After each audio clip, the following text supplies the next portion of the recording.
सत्य कथा,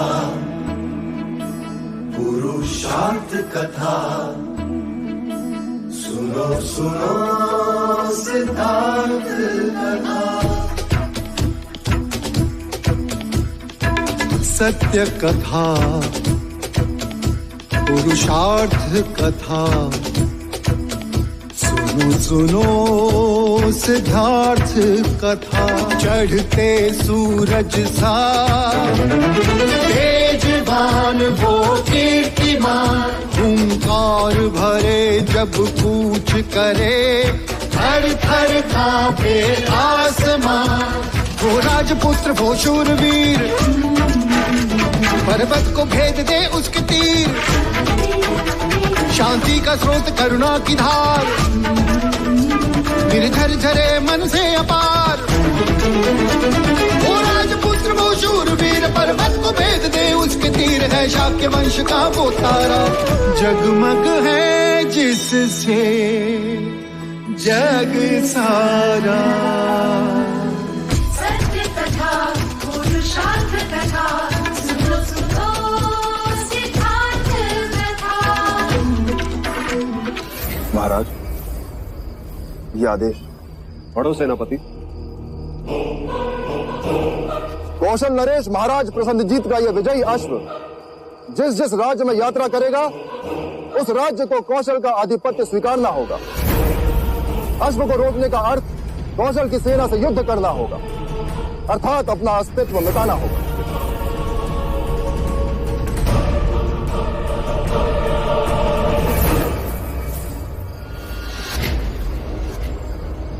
कौशल नरेश महाराज प्रसन्नजीत की, महाराज प्रसन्नजीत की, महाराज प्रसन्नजीत की, महाराज प्रसन्नजीत की, महाराज प्रसन्नजीत की, महाराज प्रसन्नजीत की, महाराज प्रसन्नजीत की, महाराज प्रसन्नजीत की, महाराज प्रसन्नजीत की।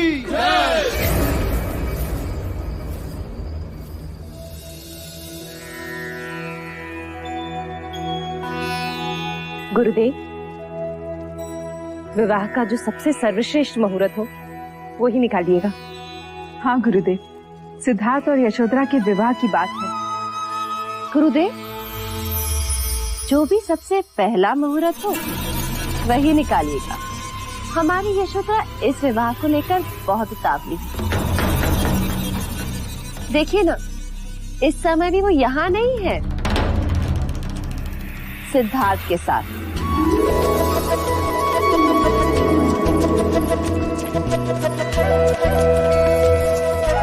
सिद्धार्थ, क्या कर रही हो बेटा?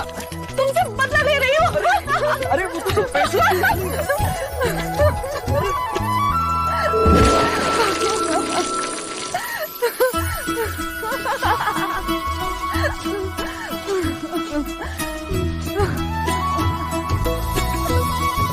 विवाह का शुभ मुहूर्त आज से 7 दिन बाद पूर्णिमा को ही है। बधाई बधाई हो, बधाई बधाई हो महाराज, बधाई हो, बधाई हो दीदी, बधाई बधाई हो, बधाई बधाई हो महाराज, बधाई बधाई। अनुज, आज कपिल वस्तु नगर में मिठाइयां बांटो, बजाओ गगन ढोल, घोषणा करो कि कल से 7 दिनों तक सारा कपिल वस्तु और देवदा विवाह के बाराती होंगे। अवश्य। ऐसा आमंत्रण तैयार करो कि भारतवर्ष का कोई भी राजा युवराज के विवाह में आने का लालच रोक न सके। इस बार कौशल नरेश प्रसन्नजीत, मगध नरेश, महाराज बिंबिसार और वैशाली के लिच्छवी सारे एक साथ कपिल वस्तु के अतिथि होंगे। बधाई हो।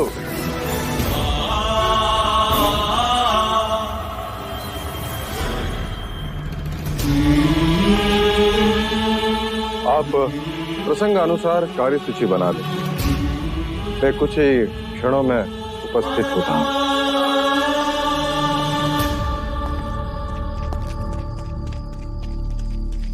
महाराज, गुप्तचर आर्यक का प्रणाम स्वीकार करें। आर्यक, क्या समाचार? महाराज, समाचार अशुभ है। कौशल नरेश प्रसन्नजीत ने अश्वमेध यज्ञ पूर्ण कर लिया और प्रयत्न पूर्वक उस अश्व को शाक्य गणराज की ओर धकेला जा रहा है। कोई पर्याय? केवल दो, या उनके आधिपत्य को स्वीकार करें या फिर युद्ध। तो फिर युद्ध ही होगा। अपने गुप्तचरों को चौका न करो और उनके अश्व की दिशा पर हर समय दृष्टि बनाए रखो। इस समय उनका अश्व कपिल वस्तु से कितनी दूरी पर? 7 दिवस की दूरी पर है महाराज। 7 दिवस? विवाह का शुभ मुहूर्त आज से 7 दिन बाद पूर्णिमा को ही।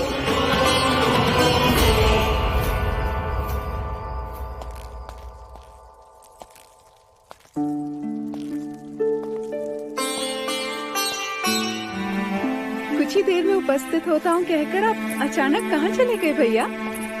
हम सब कब से आपकी राह देख रहे थे।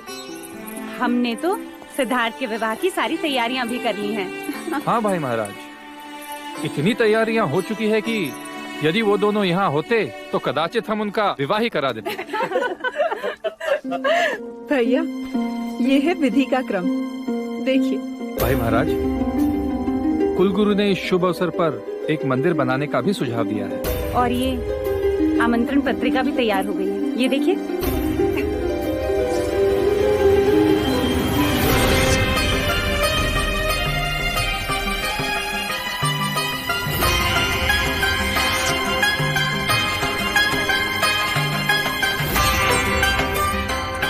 देव, आमंत्रण विवाह का नहीं, युद्ध का होगा। स्वागत के स्वर नहीं, युद्ध के नगाड़े बजेंगे।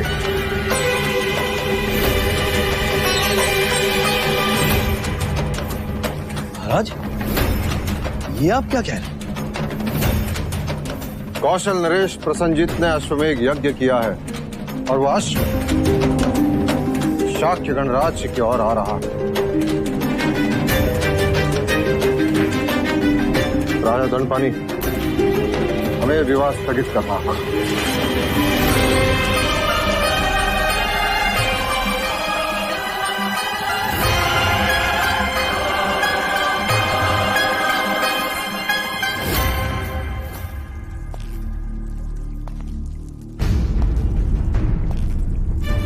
भाई महाराज, क्या प्रसन्नजीत का अश्व शाक्य सीमा में प्रवेश कर चुका है? नहीं अनुज। अर्थात हमारे पास समय है। हाँ महाराज, ये भी तो हो सकता है कि वो अश्व कपिल वस्तु की सीमा में प्रवेश करे ही ना। फिर तो हम सिद्धार्थ और यशोधरा का विवाह कर सकते हैं। हाँ, वैसे भी विवाह को पीछे धकेलना अच्छा नहीं, फिर पता नहीं कब क्या हो जाए। जब निर्णय लिए जा रहे हो मंगला, तब दूसरों के मन में दुविधा उत्पन्न करना अच्छी बात नहीं। अमिता, मैं तुम्हें वचन देता हूं, विवाह होगा, अवश्य होगा, धूमधाम से होगा, परंतु युद्ध के पश्चात। युद्ध में कोई अनहोनी हो गई तो फिर से स्वयंवर तो नहीं होगा ना? और फिर यशोधरा का हाथ कौन थामेगा? मंगला दीदी, यदि आप शुभ नहीं बोल सकती तो अशुभ भी ना बोले।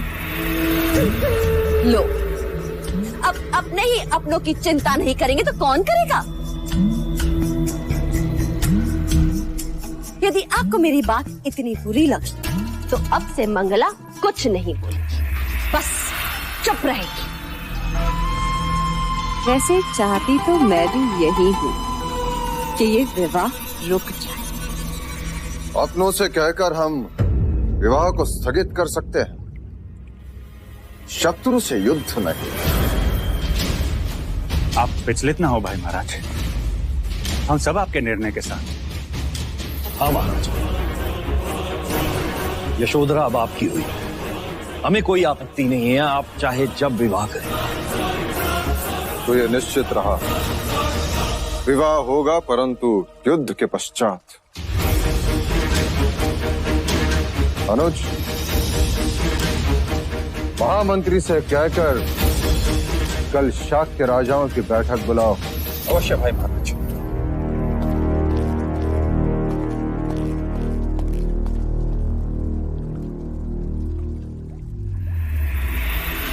अब तो श्रीफल चढ़ाने ही पड़ेंगे।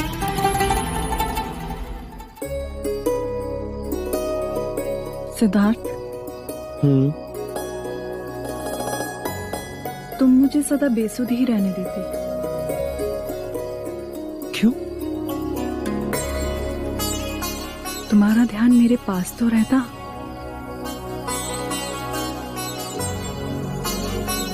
मैं तुम्हारे पास ही हूँ गोपा। पर ध्यान वो कहाँ है? वो तो कभी किसी पंछी के पीछे, कभी किसी सितारों के साथ, तो कभी किसी ब्रह्मांड में। ना जाने कहाँ कहाँ खो जाते हो। सच कहूं, मैं स्वयं भी नहीं जानता।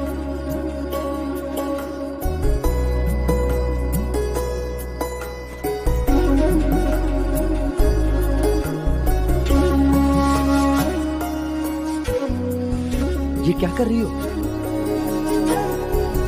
स्वयं को तुमसे बांध रही हूँ। क्यों? कहीं मेरी आंख लग गई और तुम चले गए तो? लो, अब गांठ बांध ली है। अब तुम 7 जन्मों तक मेरे साथ ही रहोगे।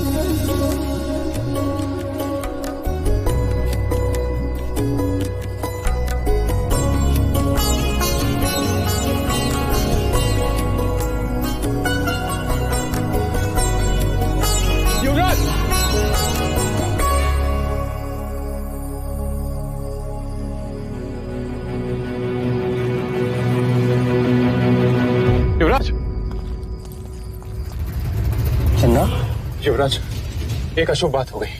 क्या हुआ? आपका विवाह कुछ दिनों के लिए स्थगित कर दिया गया।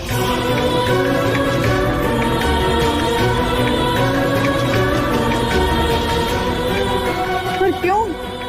क्योंकि प्रसन्नजीत ने अश्वमेध यज्ञ कर अश्व को छोड़ दिया। कपिल वस्तु में अश्व के आते ही युद्ध होगा।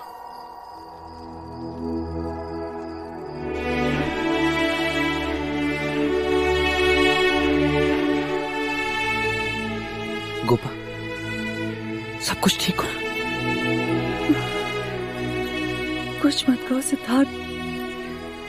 मैंने तो तुम्हें 7 जन्मों के लिए बांध लिया है। अब विवाह हो या ना हो, देखो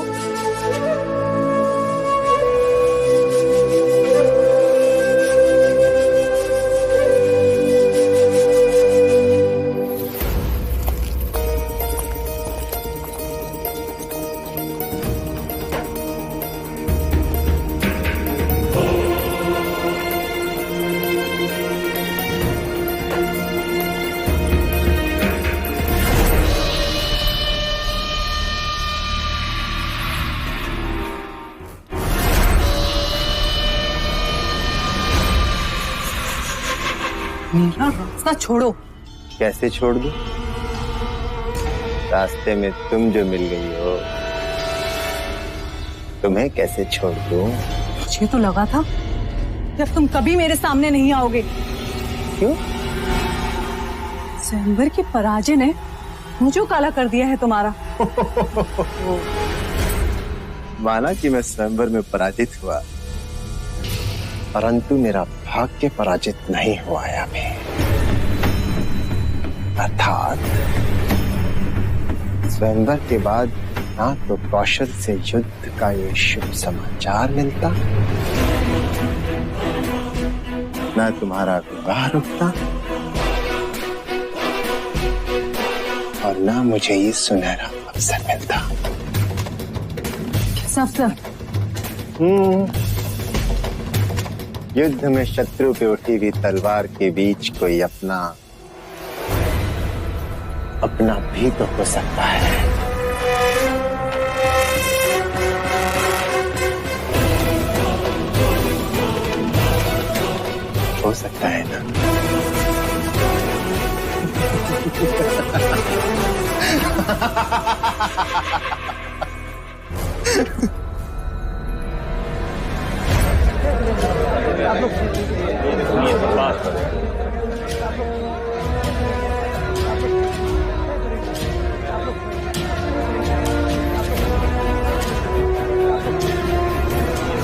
शांत हो जाइए, शांत हो जाइए। हम पहले केवल एक ही उत्सव मनाने वाले थे, परंतु मां अभ्या की कृपा से अब हम 2 उत्सव मनाएंगे। एक प्रसन्नजीत को पराजित करने का और दूसरा सिद्धार्थ के विवाह का। वैसे आप सारी परिस्थिति से अवगत हैं। यदि प्रसेनजीत हमारी देश की ओर देखेगा तो उसे मुंह की खानी पड़ेगी। हमें एक होकर युद्ध करना होगा और उसके अश्व को रोकना होगा। और उसके अश्व को ना रोका तो उसका अर्थ यह होगा कि हमने कौशल का आधिपत्य स्वीकार कर लिया। हमारे पास केवल 2 ही पर्याय है, कौशल का आधिपत्य स्वीकार करें अथवा उनसे युद्ध करें। महाराज, कौशल हमसे अधिक शक्तिशाली है, उसके पास हमसे अधिक शस्त्र है, अधिक सैन्य है और अधिक अश्वबल भी महाराज। परंतु हमारे जैसा साहस नहीं। हमारा एक एक शाक्य योद्धा उनके 10-10 योद्धाओं पर भारी है। मेरा प्रस्ताव है कि हम सबको शांत होकर इस पर विचार करना चाहिए। महाराज, यदि हम प्रसन्नजीत की मित्रता स्वीकार लें तो मित्रता या पराधीनता? नहीं चलेगा। शांत हो जाइए, शांत हो जाइए।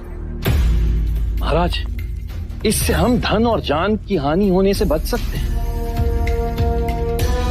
यदि वो हमारे अपने प्रदेश में हमारा अधिकार सुरक्षित रखता है तो इसमें हमें आपत्ति क्या होनी चाहिए? बलशाली मित्र कौन नहीं चाहता महाराज? अर्थात मित्रता के नाम पर हम उनके दास बन जाए। ये मत भूलिए राजा दंडपानी, शाक्य देश एक आदर्श गणराज्य है और उस पर कोई और राज्य करे ये स्वप्न में भी नहीं होने देंगे हम। नहीं होने देंगे। क्या आपको युद्ध से भय लग रहा है राजा दंडपानी?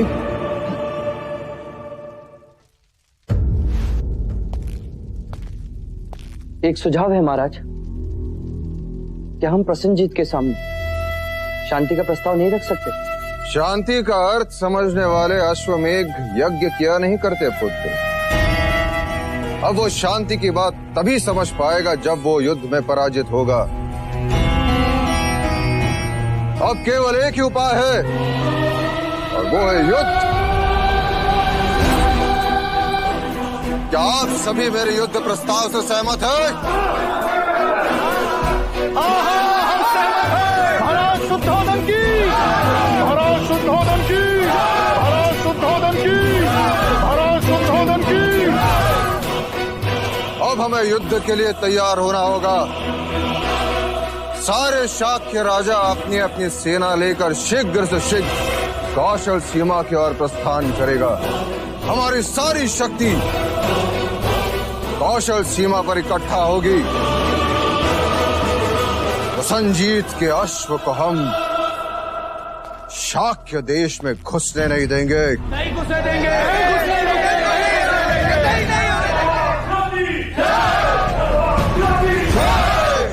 शाक्य कुल की, शाक्य कुल की।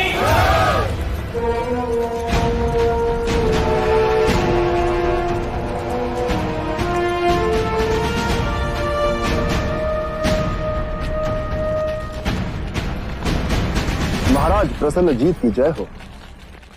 बधाई हो महाराज, हम बिना लड़े ही युद्ध जीत गए। हमारे और शाक्यों के बीच जो राज्य था, वहां के नरेश आपके प्रस्ताव को स्वीकार करना चाहते हैं। उत्तम, अति उत्तम सेनापति बहादुर। ये हमारी विजय का प्रारंभ है। आइए राजू।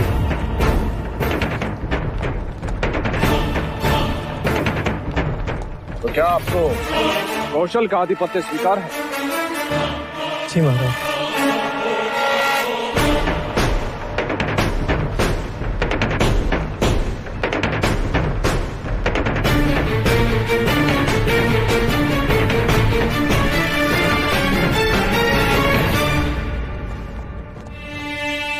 ये हमारी तरफ से आपको भेंट। इसे कौशल के राजकोष में जमा करो और आप जा सकते हैं। हमने आपको अभय दान दिया।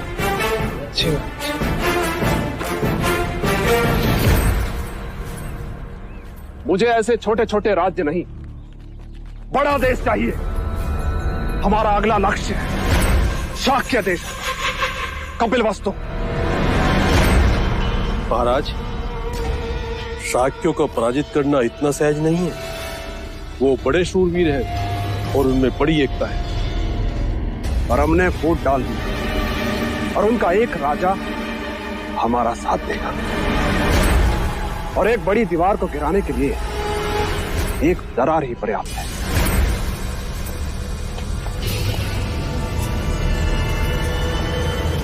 गुप्तचर, हमारा ये संदेश उस राजा तक पहुंचा दो। वो अपनी सेना को जो दुर्योधन की सहायता के लिए नहीं भेजे। हाँ, उनसे कहना कि कौशल का साथ देने पर हम उनसे अच्छी तरह से मित्रता निभाएंगे। जी महाराज।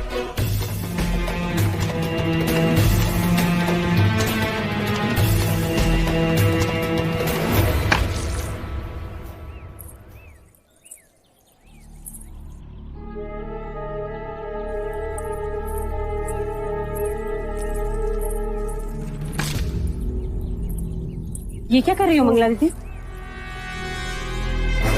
इतने सारे श्रीफल? पूरे 10 सैकड़े। पर किस? क्योंकि इतने जाप जो करने हैं। जाप? पर क्यों? जो काम आपको करना चाहिए महादेवी, वो मैं कर रही हूँ। मानो आई बला को टाल रही हूँ। इतना बड़ा अपशगुन है कपिलवस्तु के लिए। अपशगुन? कैसा अपशगुन? शाक्य कुल की औरतें बातें करने लगी। मुझे अच्छा नहीं लगा, परंतु क्या करूं? तो नाम लेने से भी डरती हूँ।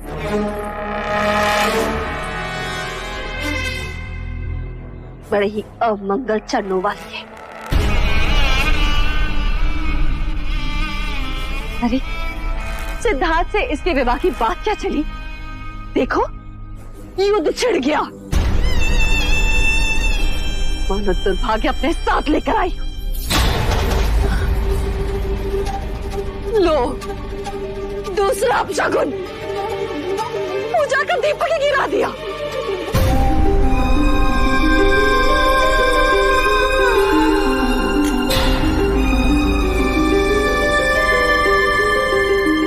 यशो, जानते भी हो तुम क्या कह रही हो मंगला दीदी? यदि देवदत्त के साथ यशोधरा का रिश्ता होता तो भी ऐसी ही बात कहती। केवल बात ना करते, रिश्ता तोड़ के दिखा देती।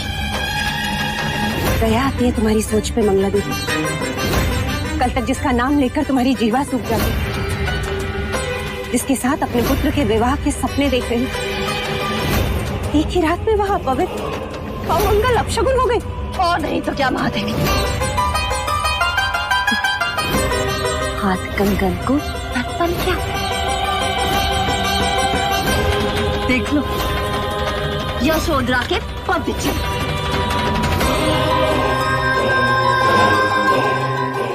कहते हैं बहुएं कुमकुम वाले पद लेकर चौखट पर आती है।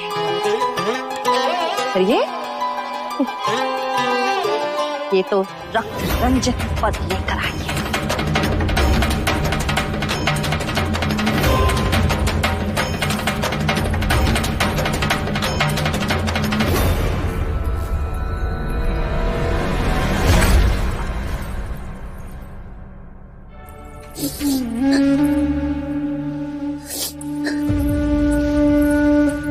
यशो, बुआ, आप जो प्रायश्चित कहेंगी मैं करूंगी। मैं नहीं चाहती कि मेरे कारण प्रजा या राज्य पर कोई भी विपदा आए। पगली, ये कैसी बातें कर रही है तू? जिसको जो कहना है वो कहे, पर मेरे लिए तो तू बड़ी भाग्यवान है जो मेरे पुत्र को समझती। और तू देखना, एक दिन यही मंगला दीदी पछताएंगी अपने विचारों पर, जब उन्हें ये पता चलेगा कि हम युद्ध जीते। तो और देख, इसी चौखट पर वो तेरी आरती उतारेंगे तो मैं उनसे कहूंगी, है मेरी बहू से बड़ा कोई शगुन? वाह,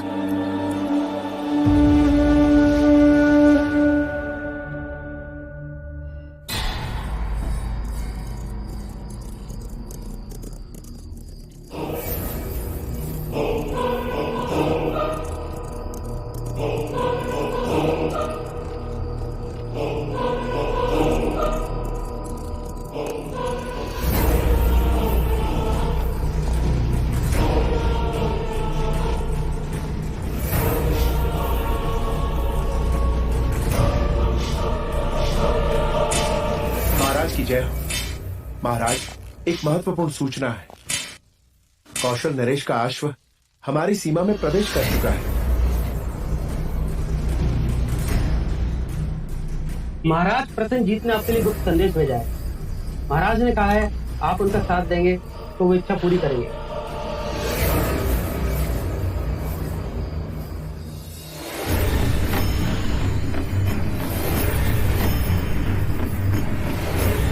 हमें प्रसन्नता हुई।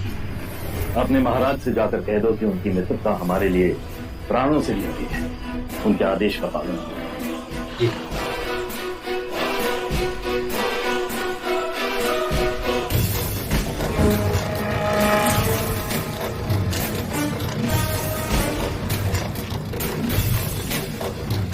महाराज, इस समय इस पहाड़ की इस ढलान पर प्रसन्नजीत ने अपना पड़ाव डाल रखा है।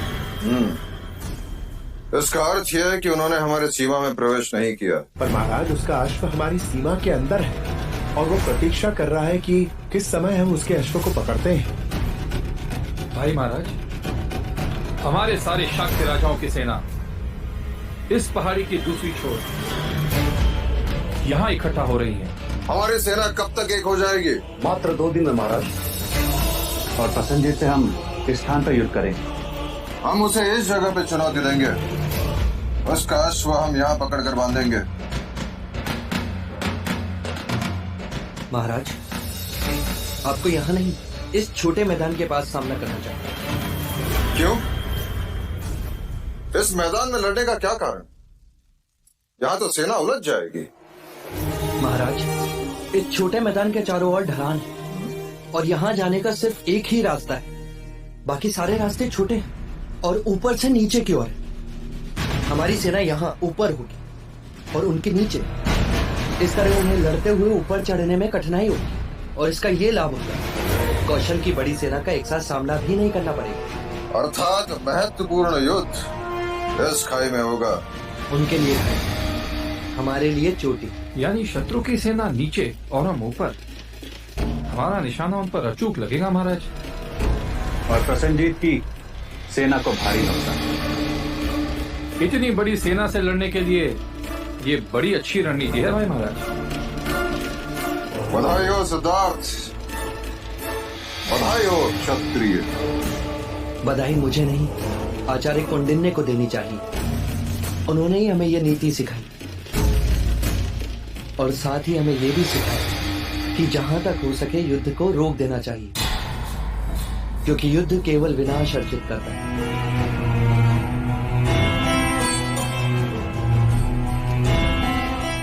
क्या महाराज, हम इस युद्ध को रोक नहीं सकते? सेनापति जी महाराज। सेना को आदेश दो, कल प्रातः काल हम कूच करेंगे। जी पिताजी, मेरी बात तो सुनिए पिताजी।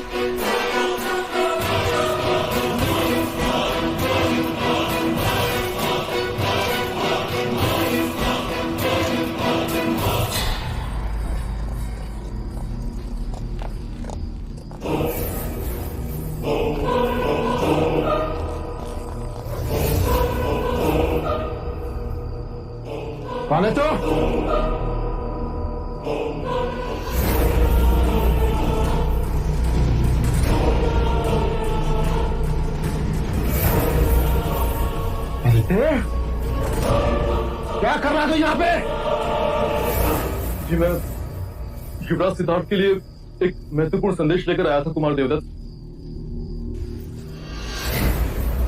मेरा विश्वास कीजिए, मैं कपिल वस्तु और युवराज का शुभचिंतक हूँ।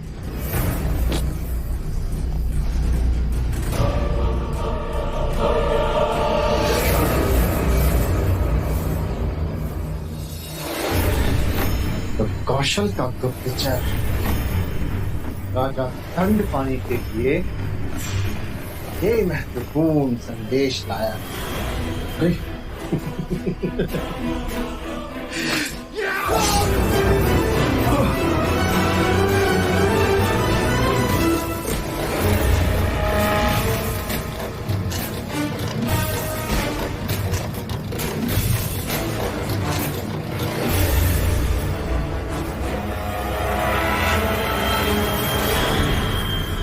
तो आप हैं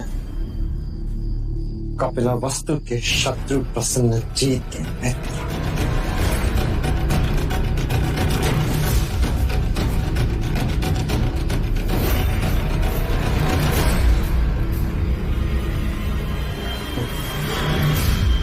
और तुम हो अपने ही घर के भेदी। देवदत्त, मैंने तो केवल अपनी महत्वाकांक्षाओं को पाला है, किंतु तुमने और तुम्हारे पिता ने तो कई बार अपने ही भाइयों को मारने का प्रयत्न किया है। क्या हो राजा दंडपानी, यदि ये संदेश मैं महाराज चित्तौड़गढ़ को दे दूं,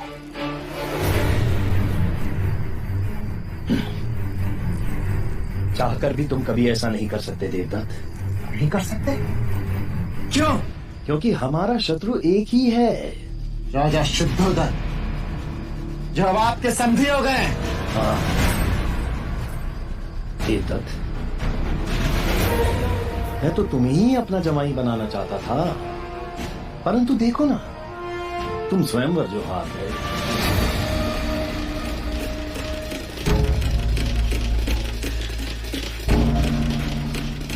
देवदत्त,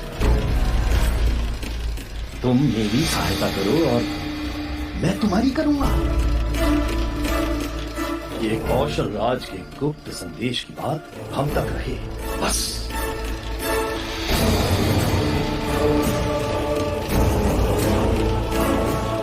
देवदत्त, युद्ध हारने की तैयारी करो। समझा नहीं? मैं समझाता हूं। कौशल नरेश के जीतते ही शाक्यों के सिंहासन पर मैं बैठूं और फिर यशोधरा तुम्हारी हो।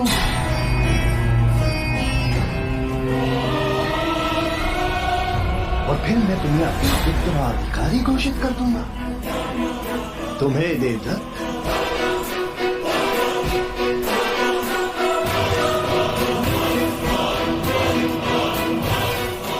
संदेश।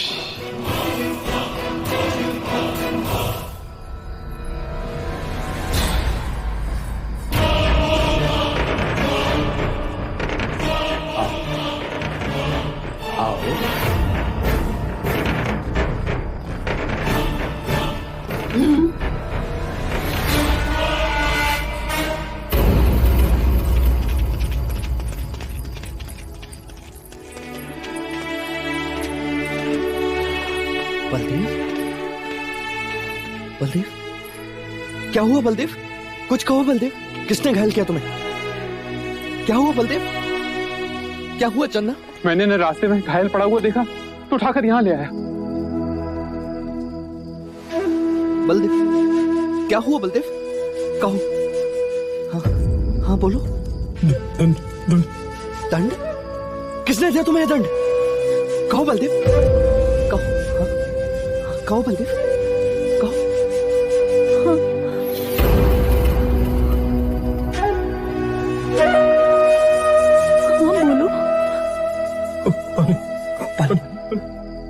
पानी लाओ।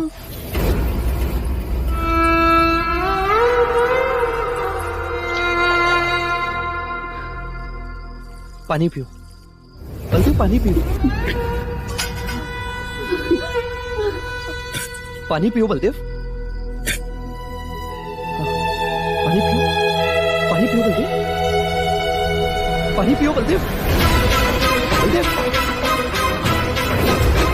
पानी पियो बलदेव। क्या हुआ इसे? क्या हुआ इसे? चंदा, ये बोल क्यों नहीं रहा? बलदेव, बलदेव, बलदेव, बलदेव,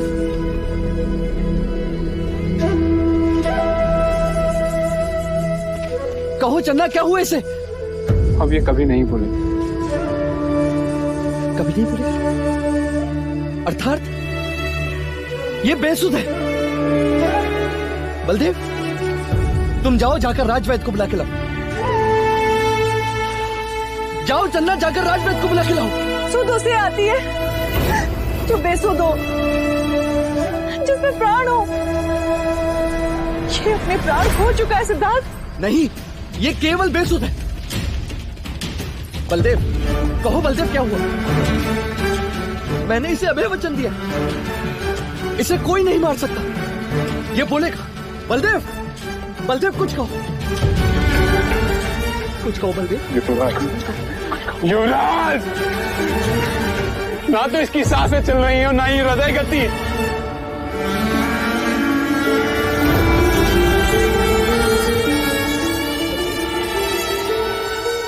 बलदेव, आंखें खोलो बलदेव, आंखें खोलो।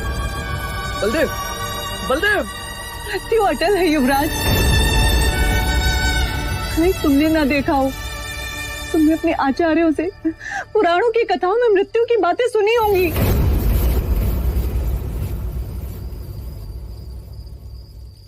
परंतु ऐसे कैसे प्राण शरीर को त्याग सकते हैं? यही जीवन की सच्चाई है सिद्धार्थ। नहीं, युद्ध भूमि में न जाने कितने अपरिचित परिचित शवों को आपको देखना होगा युवराज।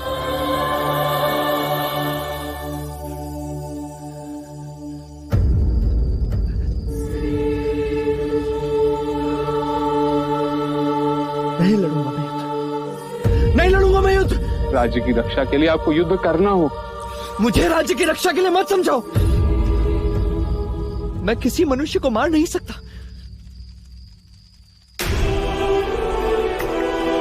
ऐसे कैसे बिना मनुष्य सम्मति के प्राण शरीर को छोड़ सकते हैं?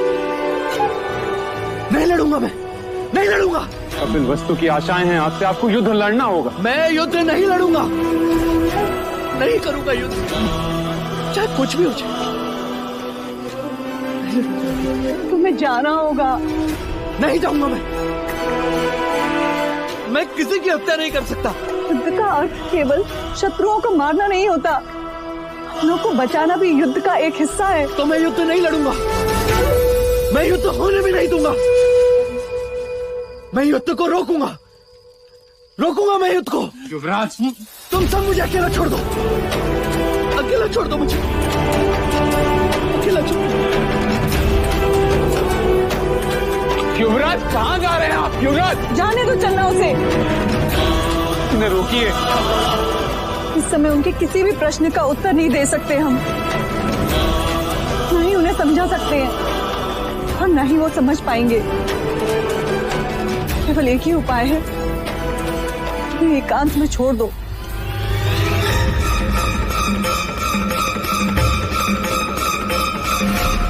क्यों अटल है युवराज, क्यों अटल है युवराज।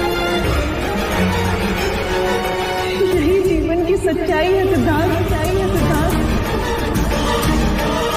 युद्ध भूमि में न जाने कितने अपरिचित परिचित शवों को आपको देखना होगा युवराज।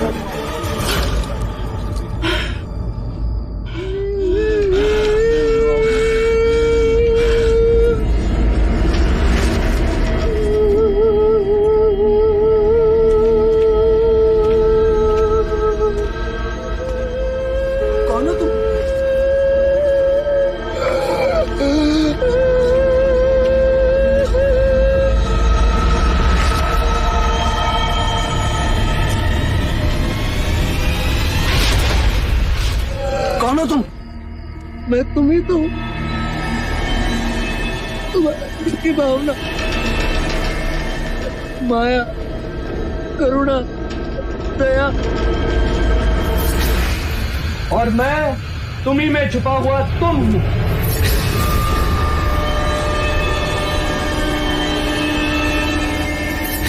कौन हो तुम दोनों? मैं जल हूँ, मैं मिट्टी हूँ, मैं दया हूँ, मैं माया हूँ, मैं करुणा हूँ जो स्नेह को जन्म देती है। और मैं अग्नि हूँ, वायु भी, मैं क्रोध हूँ, ईर्ष्या भी, मैं अहम भी हूँ जो साहस जगाता है, जो पराक्रम करवाता है, जो मनुष्य को सर्वोच्च शिखर पर ले जाता है। साहस अंधा होता है सिद्धार्थ, जैसे तुमने आज एक अनुचित कार्य किया। अनुचित कार्य? तूने क्या अनुचित कार्य किया? युद्ध की व्यू रचना दिखाकर तुम भी तो युद्ध में भागीदार हो ही गए। तुमने कोई अनुचित कार्य नहीं किया। युद्ध अनिवार्य है, विजय क्षत्रिय का कर्म है और वही तुमने किया। युद्ध केवल विनाश अर्जित करता है सिद्धार्थ, जानते हो तुम। और युद्ध से ही विजय की प्राप्ति होती है, ये बात मानते हो ना तुम? बलदेव की मृत्यु पर क्यों रोए, क्यों विचलित हुए तुम? और व्यू रचना दिखाने पर सम्मानित भी हुए तुम। युद्ध का परिणाम सैकड़ों शव, रोते हुए रिश्तेदार, वो घाव जो कभी ना मरे। ये मिट्टी, ये माया, ये दया, ये करुणा तुम्हें आंसुओं में बहाकर ले जाएंगे, तुम्हें अपने लक्ष्य से भटका देंगे। ये अग्नि क्रोध तुम्हें भस्म कर देगी सिद्धार्थ, मत सुनो। अपने स्वार्थ का ध्यान करो, परमार्थ का कर्म करो।